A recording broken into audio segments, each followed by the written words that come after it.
So much LEGO Star Wars news and information has broke over the last few days, so let's cover all that is new. Starting off with official images of the U-Wing. Now, as I mentioned in previous videos, this isn't my favorite version of the U-Wing. I'm not going to go too in depth with this, as I have mentioned it numerous times before in previous videos, but we do have clear images of the box, which I think look amazing, and I think this box art is a 9.2 out of 10. I really love it, and I think it complements the U-Wing really well.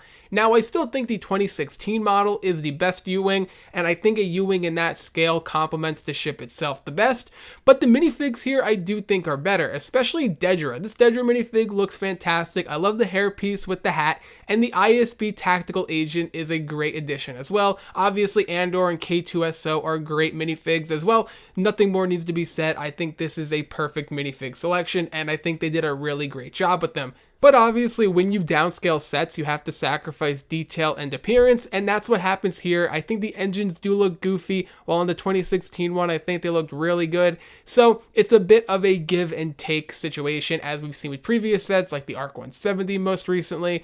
So you do with that as you will. Some people aren't going to be so critical of it, but I still think that if you want a U-Wing and you didn't get around to getting that 2016 version, this is the one to get, because I don't think paying the price for the 2016 one now is worth it when you can get one right now for $70. You pair that with the fact that you will be getting more insider points because it will be coming out during the May 1st promotion, and I think it's a pretty good value all things considered, especially helping you get that GWP. And speaking of the GWP, while we do know it will be with 3 red uniform clone cadets, and it will be a main build of a KE-8 Enforcer ship, we now have more detail on the clones, and they will have arm printing and dual molded legs, and this is awesome, and it's what I really wanted LEGO to do. I didn't know what to expect, because I don't think anyone would be really surprised if LEGO didn't do dual molded legs and had no arm printing, but hearing with this GWP there will be arm printing and we are going to get dual molded legs is fantastic, because in my mind I fully expected just a plain red torso with black legs because of the boots, but now we're going to get the red and black, and then we're going to get the arm detail,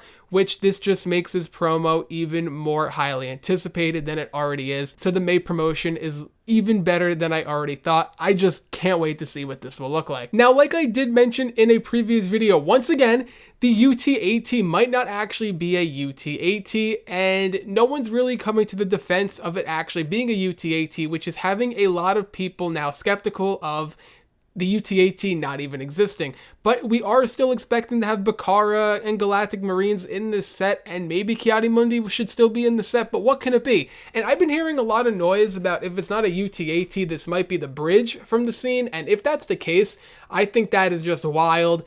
I'm still holding out hope that it's a UT-AT, because there's no way I'm spending $150 for a bridge. Now, I really want Galactic Marines and Commander Bacara, and obviously another Ki-Adi-Mundi, so you're kind of put into a situation when how badly do you really want it? Is it $150 worth? And I just hope it's a UT-AT, because if this is just a bridge scene, yeah, cool, okay, I feel it's just going to be a glorified duel on Peridia, or for all my LEGO Marvel fans, a glorified Endgame Final Battle set, which I don't want. I want a UT-AT. We've been asking for it for years now, and it seemed too good to be true.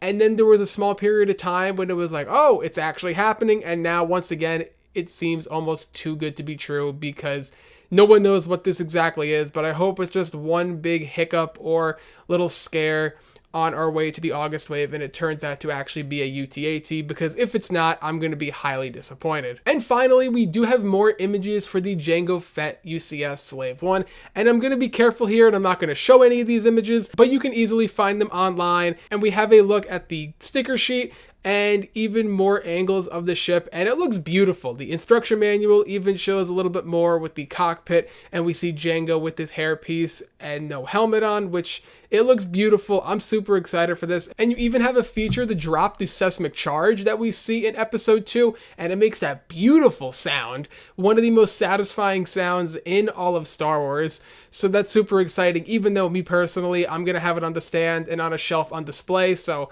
maybe I'll use this feature once or twice when I'm done building it, but besides that, it's gonna go on the stand and it will stay there, and I'll probably never use the feature again, but it's still cool to have, especially when you're charging $300 for this. So while this is $1,000 more than the previous Slave one, at least we know where 10 or 20 of the pieces for that extra 1000 in this set are going, and that should be a few of these seismic charges. So hey, at least we know that now. But all joking aside, I'm super excited for this, and I think this is arguably one of the most anticipated and best LEGO sets of 2025. So let me know what you think about all this updated information. What are you most excited for? What do you think about the Slave 1? Do you think it's going to be a UT-AT or not? Let me know all of that in the comments down below. Don't forget to leave a like if you enjoyed, subscribe for more LEGO content, and I'll see you in the next one.